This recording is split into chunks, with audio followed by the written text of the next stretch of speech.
అందరికీ నమస్కారం. ఆంధ్రప్రదేశ్లో ఇటీవల జరిగిన ఎన్నికలు అంటే మే 13న జరిగిన ఎన్నికల నాటి పరిస్థితులు తలుచుకుంటే ఒళ్ళు జలధరిస్తుంది, మనసు జుగుప్సాకరంగా మారిపోతుంది. ఇంత కిరాతకంగా రాజకీయాలు జరుగుతున్నాయి అనిపిస్తుందండి. జగన్మోహన్ రెడ్డి గారి కిరాతక పరిపాలన ఎంత దారుణంగా ఉందో, ఎంత హింసాపూరితంగా ఉందో, ఈ రాష్ట్రాన్ని ఎంత భయభ్రాంతులకు గురి చేసిందో మనం ఆ చరిత్ర చూస్తే తెలుస్తుందండి. ప్రధానంగా రాయలసీమలో, మరింత ప్రధానంగా అంటే చిత్తూరు జిల్లా, తర్వాత అనంతపురం జిల్లాలో విచ్చలివిడిగా కిరాతక రాజకీయాలకు పాల్పడ్డారండి. మన రాష్ట్రం అందరూ గమనించిన విషయం తెలుసు. చంద్రగిరిలో టీడీపీ అభ్యర్థి పులివర్తి నాని గారిని పట్టపగులు మహిళా యూనివర్సిటీ ముందు నడి రోడ్డులో కత్తులు కటాటలు తీసుకొచ్చి కొట్టి చంపే ప్రయత్నం చేశారండి. సమ్మెటలు తెచ్చారు. రాష్ట్ర చరిత్రలో లేదా రాయలసీమ చరిత్రలో సమ్మెటితో తలపగల కొట్టి చంపాలనుకుంటున్న ఆ దుశ్చర్య మొదటిసారిగా తిరుపతిలో కనిపించిందండి. అంటే మనకు తెలిసి కిరాతక రాజకీయాలు లేదా హింసాత్మక రాజకీయాలు, గొడవలు, అల్లర్లు జరగడం సహజమే. కత్తులు కటార్లు గూటాలు లేదా కొడవళ్ళు తెచ్చే సాంప్రదాయం నుంచి సమ్మెటలు తెచ్చే సాంప్రదాయం. అంటే పాపం వాళ్ళ గొడ్డళ్ళు దొరకలేదేమో, గొడ్డలన్నీ పులివెందలకు పరిమితమై ఉంటాయి. ఆ గొడ్డళ్ళు దొరక్క సమ్మెటలు తీసుకొచ్చి పులివర్తి నాని గారిని చంపే ప్రయత్నం చేశారు. అక్కడ సకాలంలో ఆయన గన్మ్యాన్ ధరణి స్పందించి కాల్పులు జరపకపోతే మా అభ్యర్థి చనిపోయాడండి. ఆ తర్వాత పోనీ అయ్యింది. ఆ తర్వాత అల్లర్లు, గొడవలు, కేసులన్నీ 75 మంది తెలుగుదేశం కార్యకర్తల మీద కేసులు పెడతారండి. వాళ్ళే మమ్మల్ని చంపడానికి వచ్చి మా పార్టీ వాళ్ళని పూర్తిగా అక్కడ ఎవరు లేకుండా ఏదో ఏమనుకున్నారో తెలియదు చేసి ఆ తర్వాత అనామకులు, అమాయకులు అందరి మీద కూడా కేసులు పెట్టారు. పులివర్తి నాని గారిని కొట్టని వాళ్ళు, రాని వాళ్ళు కూడా ఎవరైనా ఉంటే వాళ్ళ మీద కూడా పెట్టారు. అరే ఎవరో ఒకరి మీద కేసులు పెట్టాలి, ఆ కేసులు పెట్టినట్టు నటించాలని పోలీసులు చేశారండి. అక్కడ పోలీసులు చాలామంది వైఎస్ఆర్ పార్టీ గూండాల్లాగానో లేకపోతే వాళ్ళ కార్యకర్తల్లాగానో పనిచేశారండి. ఇది పోలీసు వ్యవస్థకి కొంత తలవంపులండి. అందరూ పోలీసులు అలా కాకపోయినా కొంతమంది పోలీసులు ఎందుకో జగన్మోహన్ రెడ్డి గారి మీద వాళ్ళకు ఆ వ్యామోహమో లేదా కులతత్వమో లేదా ఇంకొకటో తెలియదు కానీ ఇంత చాలా దారుణాలు చేశారు. ఇప్పటికైనా మారకపోతే కష్టమండి. ఇంకా మా పొంగనూరులో పెద్దిరెడ్డి రామచంద్రారెడ్డి గారి నియోజకవర్గంలో బూరగమంద అని ఒక ఊరుందండి. అది ఆయన సొంత మండలం, పెద్దిరెడ్డి గారి సొంత మండలానికి సంబంధించిన ఊరు. ఆ ఊర్లో ఉదయం 5 గంటలకంతా 8 మంది ఏజెంట్లను, ఆ చుట్టుపక్కల ఉన్న ఎన్నికల పోలింగ్ ఏజెంట్లన్నీ కిడ్నాప్ చేశారండి. బహిరంగంగా వైఎస్ఆర్ పార్టీకి చెందిన ఒక 15 మంది వచ్చి వాహనాల్లో వచ్చి వాళ్ళు బలవంతంగా తీసుకెళ్లారు. అవన్నీ సోషల్ మీడియాలో వైరల్ అయిన తర్వాత ఎక్కడో దింపేసి వెళ్ళిపోయారు. ఇప్పటి వరకు వాళ్ళ మీద కేసులు లేదండి. అంటే వాళ్ళ మండలం, సొంత మండలం, సదుం మండలం బూరగమందలో 8 మంది తెలుగుదేశం పార్టీ ఏజెంట్లను కిడ్నాప్ చేసి ఇన్ని చేసినా కూడా వాళ్ళ మీద ఇప్పటికీ కేసులు లేదండి.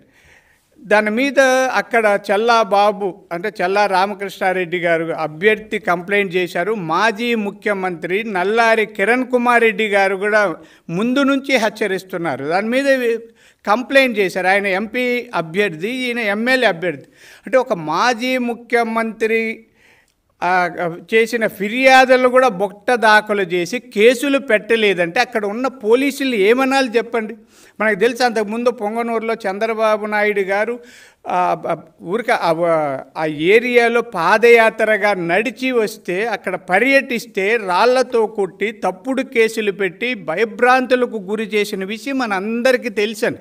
ఈ రాష్ట్రంలో ఎంతమంది వేల మంది మీద కేసులు పెట్టి ఇల్లు వాకలు వదిలి పరారైపోయారు. ఇప్పుడు అదే పరిస్థితి చంద్రగిరిలో ఉంది.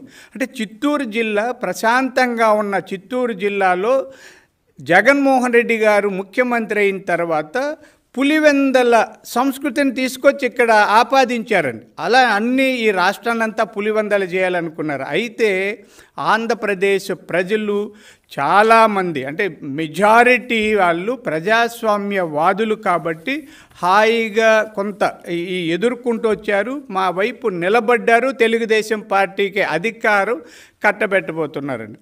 అయితే ఇంకా తాడిపత్రి తెలుసు కదండి, తాడిపత్రిలో జేసీ దివాకర్ రెడ్డి గారు, జేసీ ప్రభాకర్ రెడ్డి గారిని ఎన్నిసార్లు ఎన్ని విధాలుగా వేధించారు, ఆ కుటుంబం మీద దాడులు చేశారు. అక్కడున్న ఇంతకుముందు ఎమ్మెల్యే పెద్దారెడ్డి వాళ్ళందరూ ఎన్ని దారుణాలు, దురాగతాలు, అరాచకాలు, కిరాతకాలు ఎన్ని చేశారండి. చాలా హింసాపూరితమైన సినిమాలు ఉంటాయి, క్రైమ్ అండ్ థ్రిల్లర్ సినిమాల కంటే దారుణంగా చేస్తూ వస్తే వాళ్ళు తట్టుకొని నిలబడ్డారండి. ఎన్నికల రోజు ఏమైందండి, భయభ్రాంతులకు గురి చేసి జేసీ ప్రభాకర్ రెడ్డి గారి ఇంటి మీద వెళ్ళి ఆయన కంప్యూటర్లన్నింటి అంటే ఆధారాలు లేకుండా చెరిపేయాలని గొడవలు చేసి రచ్చ రంపు చేస్తే పోలీసులు బాష్పవాయువు ప్రయోగం చేయాల్సి వచ్చింది. ఆ బాష్పవాయువు ప్రయోగం వల్ల జేసీ ప్రభాకర్ రెడ్డి గారు కూడా హాస్పిటల్లో ఉండాల్సింది. అక్కడ ఒక వ్యక్తిని కొట్టారండి. ఎస్పీ అంటే డిఎస్పీ చైతన్య గారు చాలా ఏకపక్షంగా వ్యవహరించి ఆయన పోలీస్ అన్న విషయం మర్చిపోయి నేను వైఎస్ఆర్ పార్టీ కార్యకర్తను లేదా వైఎస్ఆర్ పార్టీ పంపిన గూండాగా వ్యవహరించారు తప్ప పోలీసుని, ఈ పోలీస్ అంటే శాంతి భద్రతలు రక్షించాలి, సమసమాజవాదాన్ని బతికించాలి, ప్రజాస్వామ్యాన్ని రక్షించాలి అన్న దృక్పథం మారి నేను ఎవరికో తొత్తుగా వ్యవహరిస్తున్నాను, నేను వాళ్ళ తాబేదారిని అన్నట్టుగా వ్యవహరించారు. ఈ 3 ప్రాంతాల్లో చూస్తే మనం చంద్రగిరి కానీ, పొంగనూరు కానీ, తాడిపత్రిలో ఎంత దారుణాలండి. జగన్మోహన్ రెడ్డి గారు, నేను అంటే మన ప్రాంతం వాడుగా కొంత మీకంటే వయసులో పెద్దవాడిగా చెప్తారు, రాజకీయాలు ఎంత కిరాతకాలు అవసరం లేదండి. అధికారం కోసం, పదవుల కోసం, ప్రజాస్వామ్యాన్ని, మానవ విలువలను తుంగలో తొక్కి కత్తులు కటార్లతో రాజకీయాలు చేయాలనుకుంటే ఇప్పుడు జరగదండి. కత్తులు పట్టి రాజకీయాలు చేసిన వాళ్ళ కత్తులకు బలయ్యారు, దౌర్జన్యాలు చేసిన వాళ్ళ దౌర్జన్యాలకు బలయ్యారు, హింసాపూరిత రాజకీయాలు చేసిన వాళ్ళు ఆ హింసకే బలయ్యారు. అంటే ఏది చేస్తామో మనకి దేవుడు అదే చూపిస్తారు అన్నది, అంటే చర్య ప్రతిచర్య సమానంగా ఉంటుంది. మీరు చేసే చర్య ప్రతి చోట అది ప్రకృతి ధర్మం. కాబట్టి జగన్మోహన్ రెడ్డి గారు ఎలాగూ జూన్ 4 తర్వాత మీ పార్టీ అంతమవుతుంది.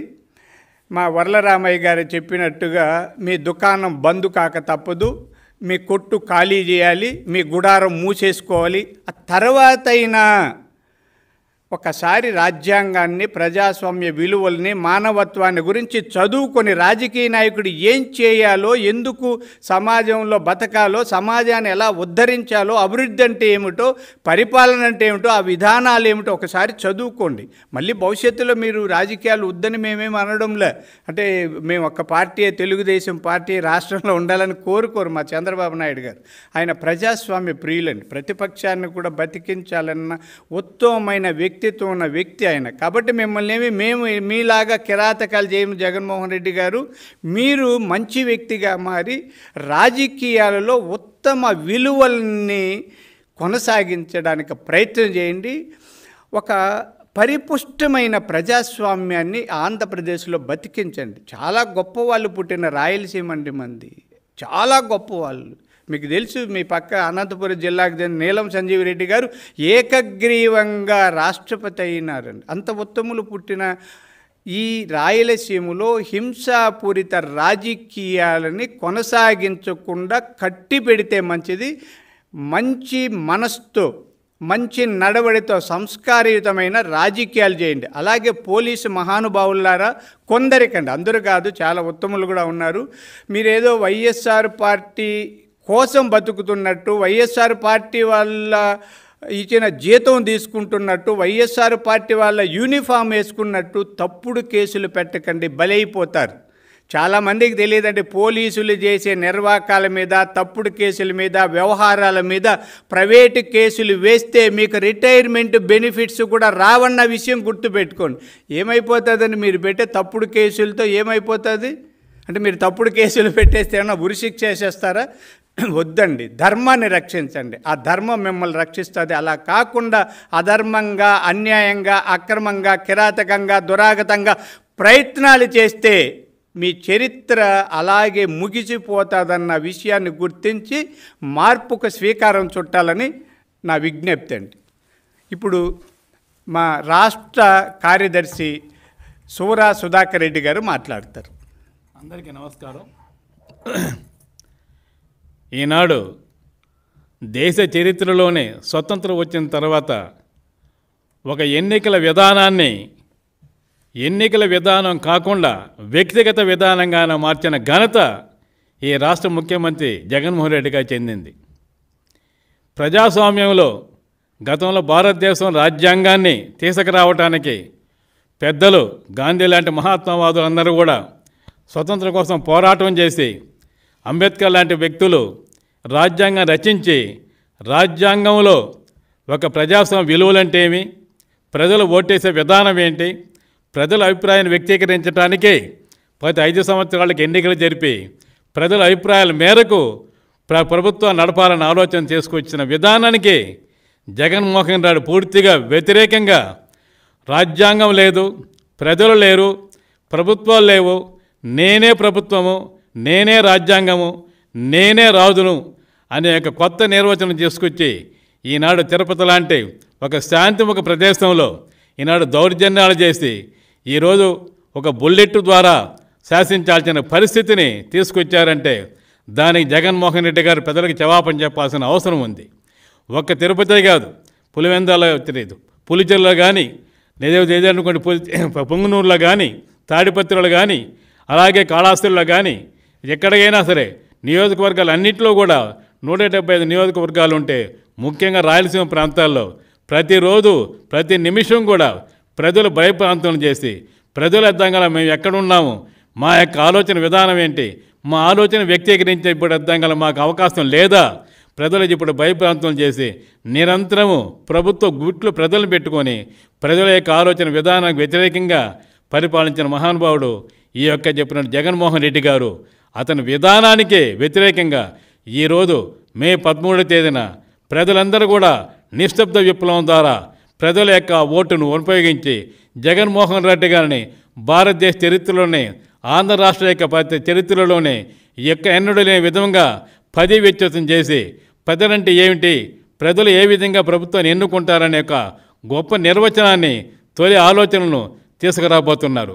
ఇప్పటికైనా జగన్మోహన్ రెడ్డి గారు కానీ, వాళ్ళ మంత్రులు కానీ ఆనాడు ప్రమాణ స్వీకారం చేసి ఏ విధంగా మంత్రులు ముఖ్యమంత్రులు అయ్యారో వాళ్ళు రాజ్యాంగాన్ని పరిరక్షణ వస్తామని చెప్పిన విధానానికి ఈరోజు పూర్తిగా వ్యతిరేకంగా పనిచేసిన విధానానికి ప్రజలు గుర్తించి ప్రజలు పూర్తిగా వీళ్ళని రాజకీయ సన్యాసం చూపించి పూర్తిగా ప్రజలు రాజకీయానికి, రాష్ట్రానికి దూరంగా పెట్టి వాళ్ళ యొక్క విలువలను, వాళ్ళ యొక్క ప్రజాస్వామ్యం కాదని కాపాడుకోవటానికి వాళ్ళు ఓటైన ఆయుధంతో పూర్తిగా ప్రభుత్వాన్ని పూర్తి తరమతోస్తున్నారు. ఈ రాష్ట్ర చరిత్రలోనే ఇంత నీచమైన ప్రజలు ఇచ్చిన ఈ యొక్క ఆలోచన విధానానికి బస్సుపోతున్న యొక్క ప్రభుత్వం ఏదైనా ఉందంటే అది జగన్మోహన్ రెడ్డి గారి ప్రభుత్వం, వైఎస్ఆర్ ప్రభుత్వాన్ని కూడా ఈ యొక్క ఆలోచనతో ప్రజల యొక్క ఆలోచన విధానాన్ని తెలియజేస్తున్నారండి.